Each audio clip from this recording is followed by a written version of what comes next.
Baik, assalamualaikum warahmatullahi wabarakatuh. Perkenalkan, saya Renaldi Famabilah. Di sini saya akan absen pertemuan 6 buat video pengganti. Langsung saja ke materinya. Materinya itu machine learning. Pertama, definisi machine learning. Machine learning merupakan cabang dari AI yang memungkinkan sistem komputer belajar dari data tanpa harus diprogram secara eksplisit. ML bekerja dengan mengumpulkan data, mengekstrak pola dari data, dan menggunakan pola itu untuk membuat prediksi atau keputusan. ML dapat mengidentifikasi pola tersembunyi dalam data, memahami hubungan antar variabel, dan membuat prediksi atas keputusan berdasarkan pola tersebut.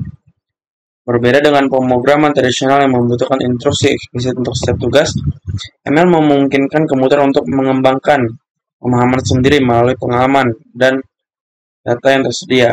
Semakin banyak data yang diproses, semakin akan baik ML dalam menyelesaikan dan meningkatkan akurasi tersebut.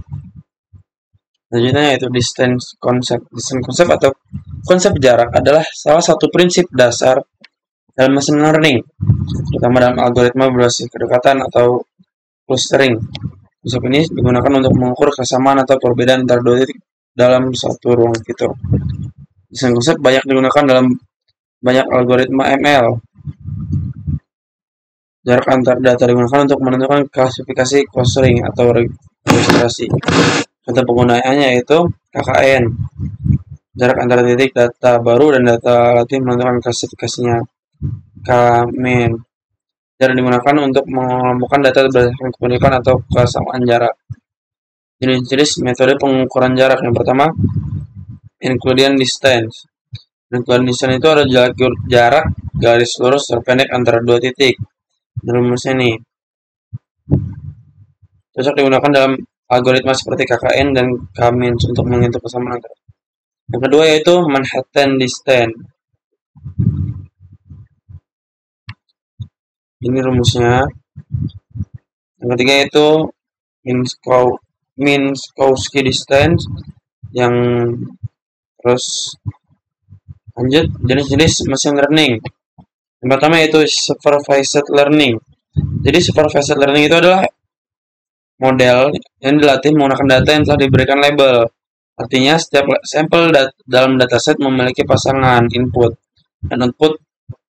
Model belajar dari hubungan input dan output ini berguna untuk membuat prediksi terhadap data baru yang belum pernah dilihat sebelumnya. Jadi kayak ngikutin historis gitu. Selanjutnya, jenis-jenis supervised learning. Yang pertama, regresi. Regresi adalah suatu teknik analisis untuk mengidentifikasi relasi atau hubungan di antara dua variabel atau lebih. Regresi bertujuan untuk menemukan suatu fungsi yang memodelkan data dengan meminimalkan error atau selisih antara nilai prediksi dengan nilai sebenarnya. Regresi biasanya digunakan untuk memprediksi nilai kontinu. Nah, ini algoritma yang berdasarkan regresi di antara linear regression, polynomial regression, lasso regression, Ridge regression, Bayesian linear regression, neural network regression. Jadi yang kedua, klasifikasi. Klasifikasi adalah sebuah teknik untuk mengklasifikasikan atau mengkategorikan beberapa item yang belum berlabel dalam sebuah set kelas discrete. Klasifikasi mencoba mempelajari hubungan antara kumpulan variabel itu dan variabel target. Dalam klasifikasi, variabel targetnya bertipe kategori.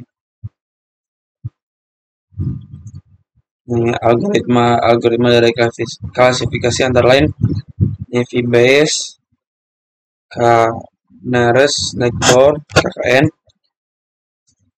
decision tree, support vector machine, SVM, dan neural network. Terus kita ke cara kerja supervised learning. Jadi supervised learning itu menggunakan dataset yang terdiri dari pasangan input output. Prosesnya akan dapat dijelaskan ini. Ini prosesnya. Pertama, mengumpulkan data. Kedua yaitu memisahkan data. Yang ketiga memilih algoritmanya. Yang keempat itu melatih model. Habis itu melakukan evaluasi model dan terakhir prediksi data baru. Nah, selanjutnya model machine learning. Kedua yaitu unsupervised learning. Jadi pengertian unsupervised learning itu adalah teknik machine learning yang digunakan untuk mengeksplorasi dan menggali pola dari data yang tidak memiliki label atau tidak terstruktur. Dalam teknik ini, mesin akan belajar dengan cara menemukan pola dan struktur dalam data tanpa ada panduan atau bimbingan dari manusia. Jenis-jenis unsupervised learning. Yang pertama, clustering atau pengelompokan. Sering adalah metode untuk menemukan kumpulan data atau objek yang memiliki kemiripan sama lain di dalam kumpulan atau kelompok tersebut.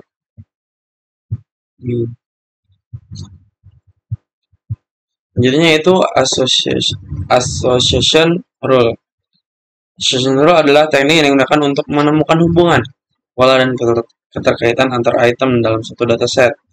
Teknik ini sering digunakan dalam analisis transaksi retail, di mana sistem dapat mengidentifikasi pola pembelian pelanggan berdasarkan barang yang sering dibeli bersama. Terus, cara kerja unsupervised learning. Cara kerjanya menggunakan dataset yang hanya memiliki input tanpa adanya output. Prosesnya terdapat pada beberapa yang berikut. Pertama yaitu pengumpulan data.